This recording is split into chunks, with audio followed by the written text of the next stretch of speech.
morning and welcome to Morning Movie News, where, much to AMC's disappointment, Frank Darabont's career just won't die. Yes, the director, or more accurately the multi-hyphenate, got a very positive headline late last week, which I think will not only help his career, but also his legal battle with AMC, or at least his battle with AMC in the court of public opinion, as they continue to fight over The Walking Dead, which I'll get to in a moment. But this headline, first let's discuss that. That's that Universal is considering Darabont to helm their sequel to Snow White and the Huntsman. Yes, Universal wants to move forward with that franchise, as they should, considering the tremendous success that Maleficent is enjoying right now, and of course Warner Brothers is heating up their own slate of live-action fairy tales to compete with Disney. And so why shouldn't Universal jump into the fray, as they are really the only other studio outside of Disney that's been able to offer up a successful live-action fairy tale with the first Snow White and the Huntsman. Not such a great film, I think, at the end of the day, but it delivered at the box office, so I think they're going to try and fix those mistakes. Now, the big mistake, obviously, is Rupert Sanders, because he's being replaced as director. But I have to say, I wish they could find a way to call this sequel The Evil Queen and the Huntsman and just get rid of Snow White, because I think Kristen Stewart really was the tremendous weak link in that film, to the point where it almost fell apart because she was so weak. And of course she hurt the film behind the scenes as well by having an affair with her director Rupert Sanders. And you know, sometimes affairs on sets are very well received, and they really help the careers of those involved. Of course, let's think about Richard Burton and Elizabeth Taylor on Cleopatra, or more recently Angelina Jolie and Brad Pitt on Mr. and Mrs. Smith. Some people were upset that she stole, not basically, she did steal Jennifer Aniston's husband, but overall that's worked out very well for both of them. And perhaps because I've always felt this way because of how easily Kristen Stewart and Rupert Sanders were caught. Who makes out in a car with windows when you could easily go to a undisclosed hidden location, right? I always some ways felt that they thought it would help their careers and help the movie, but it backfired tremendously. Twilight fans were very upset with the way Kristen Stewart treated Robert Pattinson, and he is a really sweet guy. I've met him at Comic-Con, and I think that the way he went on The Daily Show afterwards right away, a lot of damage control going on in this story, right? Both with Frank Darabont and then Robert Pattinson going on The Daily Show, as you might recall, and doing a great interview with Jon Stewart. I think that really turned the tide of public opinion again in his favor. And then, of course, Rupert Sanders was married with children. And his wife, I believe her name is Liberty Ross. She's kind of like a professional celebrity almost. I think she's either a model or an actress or some kind of career that didn't quite work out, but she's still well known. She's a name.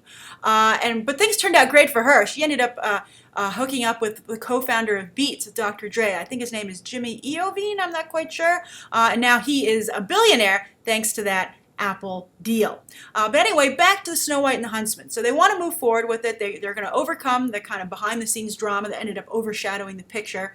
But I think it'd be hard to overshadow Charlize Theron's performance there. It was phenomenally well done. I'm sure they'll find a way to bring her character back if she's interested in returning.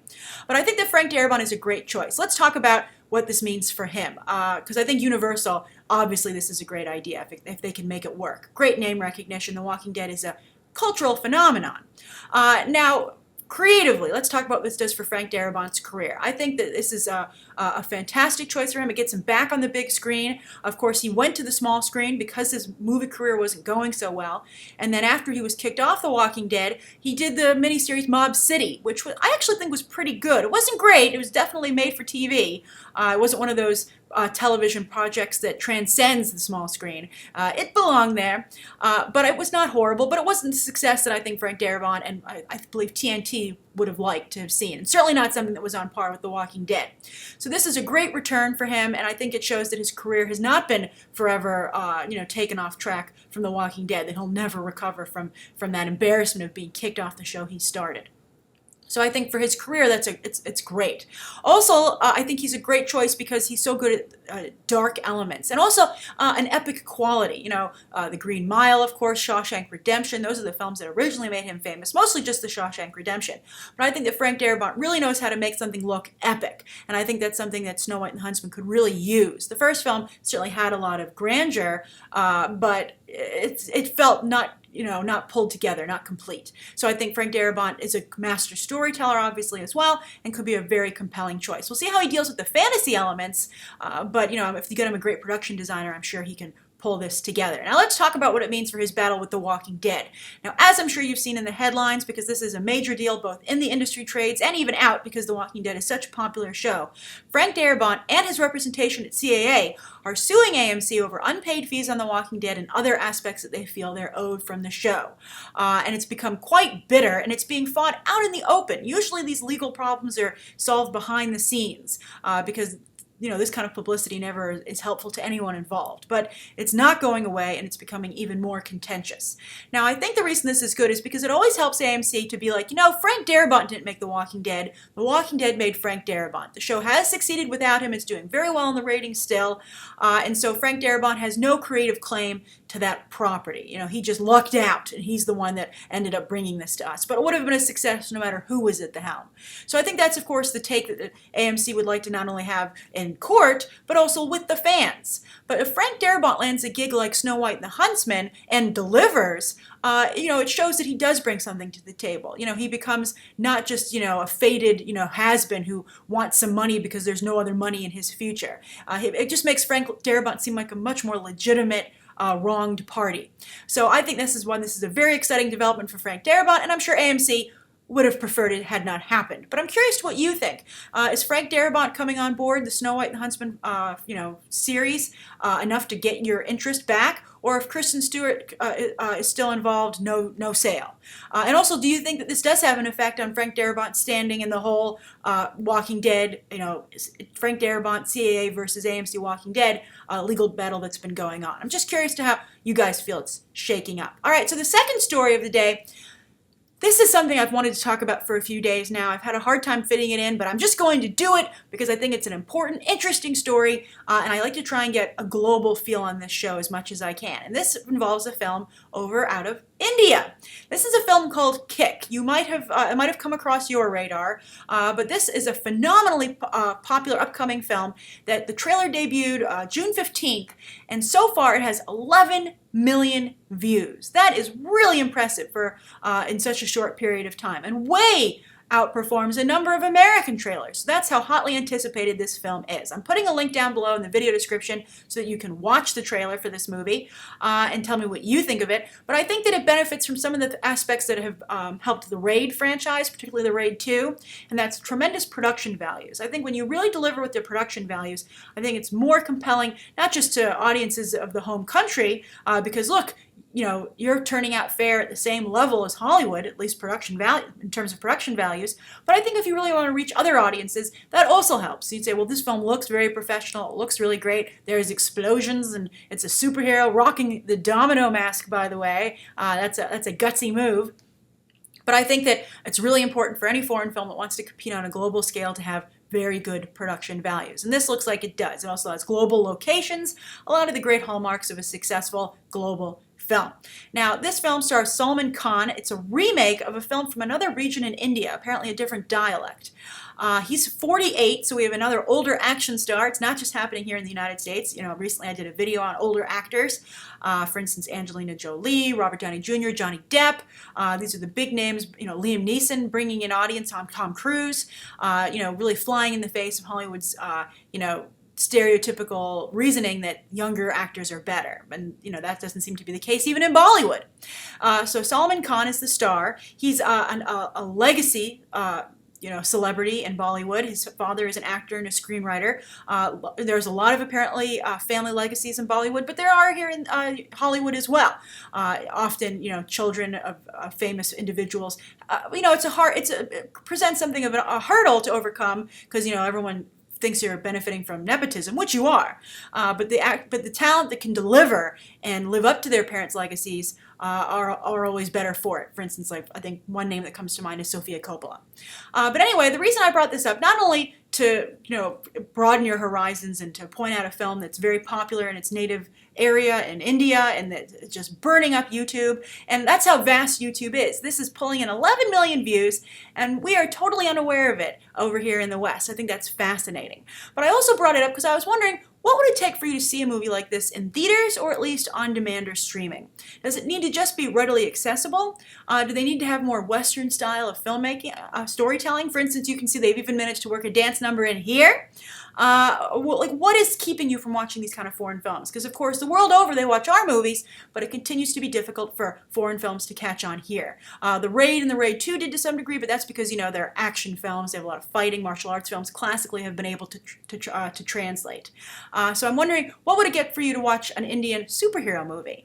So write down below what it would take, and if you're interested at all in Kick. All right, so that's the second story of the day. The third story is about Idris Elba. I've been talking about him. I recently reviewed the trailer for No Good Deed, saying it was a real shame that this is what Idris Elba's career had been reduced to. Now, some of you defended him and say, hey, look, he's a lead in a movie. He's trying out different things. Good for him. And he's playing another villain, it turns out, in a film that he's also producing. So he really feels this is a good idea, but I'm not so sure. Largely because I feel that playing by the Oscar rules, I think this is going to backfire on him. And I wish that he was a little bit more savvy with the Oscar game so that he could keep this from happening. But I think it's a real danger, and I'd be curious to see what you think. But anyway, he's making another film, and the good news is that it's directed by Cary Fukunaga, who is, of course, the director and a producer as well on True Detective. I don't know how much of the success of that show is attributed to him. I think most of it goes to the writer. Very difficult name to pronounce. Nick, like Paziliano or something. I think he's the real behind-the-scenes star of that show. But Cary Fukunaga definitely made True Detective look great and have cinematic qualities to it. And he got great performances out of his actors, of course. He, of course, also directed the Jane Eyre film with Michael Fassbender and Mia Wasikowska. Very austere piece of filmmaking. It was pretty good, but not as good as some of the older, more classic versions of Jane Eyre. Of course, I think the Orson Welles version remains the best. And also, there's a very good BBC or British television version with I forget, Timothy Dalton, who became, I think he got the James Bond role off of the success of his turn as Mr. Rochester in that version of Jane Eyre. I think those are two better versions of the story than what Cary Fukunaga was able to deliver. But anyway, he's doing a film with Idris Elba that Idris Elba is producing called Beasts of No Nation. And it's about an African warlord. His character is called the Commandant, and his guerrilla group kidnaps young boys for the army. This is a real problem going on in Africa. It's been in the news a lot. I think a number of people are concerned about this, and it's getting a bigger spotlight placed on it as a result. And now it's getting a movie. And the story is going to be about Idris Elba's character kidnapping a young boy and what it's like for that young boy to be taken into this army. I think Idris Elba is hoping for a Last King of Scotland kind of effect, that film about James McAvoy's doctor, Western doctor, dealing with this African dictator. And of course, that won the Best Actor Oscar for Forrest Whitaker. Very successful film, at least critically and in award season. So I'm sure Idris Elba says, well, this is, Mandela didn't work, I'm going to try this. But I would say, based on the way the Oscars have unfolded before and the way award season has gone down, all the attention is going to go to whoever that little boy is, because that sounds like the more demanding role, the more emotional role, and it's going to be the protagonist of the film, and who the audience is asked to connect with emotionally. And to require that level of acting from a child actor is going to, I think, steal the spotlight away. I mean, look what happened with Quivanzane Wallace over on Beasts of the Southern Wild. The rest of the cast was also very good, but she got all the attention because how good her performance was. I Am Sam. What does everybody remember from that movie? Not Sean Penn, but Dakota Fanning. Child actors, when they're good, are very hard to compete with for attention. So I would say that Idris Elba is certainly working hard. I applaud him for not giving up, but I think that he's going to be undercut by his younger co-star, whoever that might be. All right, so those are the three stories of the day. Let's move on to the viewer question. This is from Ruby Reed, and Ruby says, "Hi, Grace. Long-time viewer, first-time questioner. I love watching your show on the way home from school every day. I love hearing how you guys watch the show. I haven't always had a chance to respond, but for instance, somebody a few weeks ago or a week ago said they live in London and they watch the show while they have dinner. And that just painted such a wonderful picture for me. It makes me feel very nice. And now I can see Ruby on her way home from school watching this show as well. So she says, I hope you can answer this time her question. All right, so here it is. You've said that several times on the show that the quality of comic books is going downhill. Looking at you, New 52, she says, I've said I feel that comics are becoming largely promotional pamphlets for the movies. I'm very concerned about that. And so Ruby continues saying, and that you've also gone digital. Yes, it's true. I got an iPad for my birthday, and I read all my comics digitally now. So she says, my question is, 1, what comics are you reading right now? And 2, how long do you think it will take until comic books become obsolete? Marvel doesn't seem to be interested in anything but their movie properties, and with supposedly 3 movies a year from DC, it seems the movie adaptations of comics are outnumbering the books themselves. Thanks, thumbs up, a ton of different smiley faces, Ruby, I love it. Yes, I think that's true. I think that comic books are becoming the main universes for these comic book characters. It's not so much what happens on the page that dictates the future or the present of a character, but what's happening on the silver screen. And that's very worrisome because I think that there are other factors at play with movies, whereas comic books used to just focus on the quality of the storytelling and the legacy of that character. You know, there are great quotes from many comic book writer and artists that say, I don't own this character, I am only renting it for a period of time to contribute to its legacy. This is not only the property of the company, the publisher, but also the fandom. And of course, I feel studios, movie studios, always have the bad habit of feeling that they know best. And sometimes, often, especially what we've seen coming out of DC, Warner Brothers in DC, they do not. So to answer your first question, Ruby, what comics am I reading right now? Well, I think Image Comics is doing a lot to not only keep the comic book industry afloat, but is in some ways the future of the comic book industry. Of course, I read Saga like everyone else who reads comics. I always check out everything that Image has to release. I really like Alex and Ada. I believe that's also an Image book. I'm reading Black Science, even though I don't quite get it. I forget the name of the author on that, Rick Remender. And I think that that's pretty good, but I think it's slowing down a little bit. I read East of West, even though I really have no idea what's going on, but it sure is pretty to look at. Thanks, Nick Dragotta, for some awesome pencils. And I just basically feel that the comics coming out of Image are at least good storytelling, where the storytelling is the primary concern. I do read a lot of Marvel. I particularly like the X-Men books. I'm reading, I love what Brian Michael Bendis is doing with both of his X-Men titles. Uncanny X-Men, you know, the Cyclops stuff that's going on, and of course, All New X-Men. Great, great, great title. And some of the other X-Men titles I think are pretty good. They're not of the same quality, but I'm still checking them out. I read some Avengers titles. I read some Wolverine titles. And occasionally I'll pick up some DC. By the way, I have to say, and I wanted to tweet this out, but here's a great way to say it. I thought that Jeff Johns is taking over the Superman comic. His first issue just came out, and I thought it was quite good. I think the idea of the last son of Earth was a brilliant idea. I can't believe nobody came up with it before. And I think that Jeff Johns, while I've complained about some of his New 52 writing quite a bit, I think when Jeff Johns delivers, he really delivers. His whole Blackest Night crossover was phenomenal. Company-wide, as you might recall, it's what helped lead into a Green Lantern movie being greenlit because it was so well received. And I think he did a great job, of course, with Batman Earth 1, which is a graphic novel, standalone, alternate universe kind of deal, which I thought was really well done. And I think that I think his Superman run is shaping up quite well. And Superman is a tough character to crack, so kudos for Johns for doing that. So I basically just read what interests me, what I think looks good. And Batman and X-Men are my favorite characters. Although I have to say I'm not really loving the way the Batman, as much as I like Scott Snyder. I read American Vampire, by the way.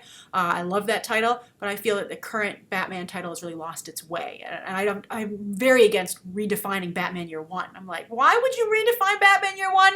It's one of the best pieces of comic book work ever, both artistically and in terms of the writing. So that's the first question that Ruby asked. The second one is, how long do you think it will take until comic books become obsolete?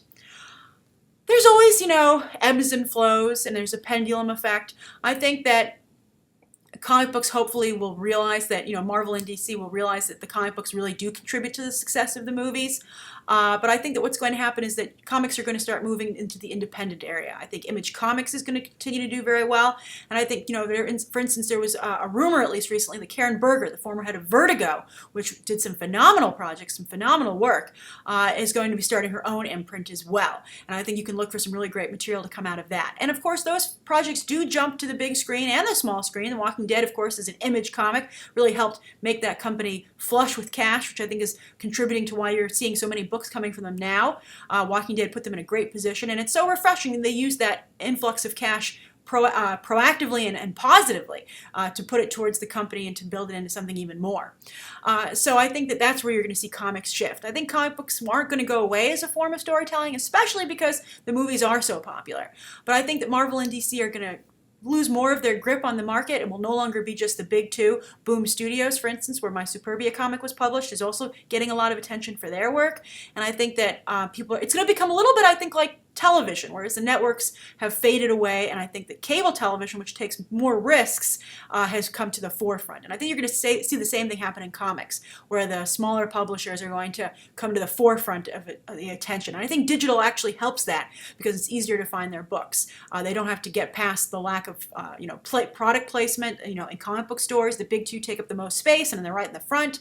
And I think on a digital platform, it's easier to find that. Also, Comixology does a great job of showcasing smaller comics, and they know that their audience in particular loves those titles, so they really make an effort to put them front and center, whereas that's not the case so much in comic book stores. So that's my answer to your question, Ruby. I hope that you enjoyed it. Thank you so much for asking, and everybody, please write down below what you think of today's top 3 stories and Ruby's question, and also let me know anything you'd like to see covered tomorrow and any questions that you might have. Thanks for watching.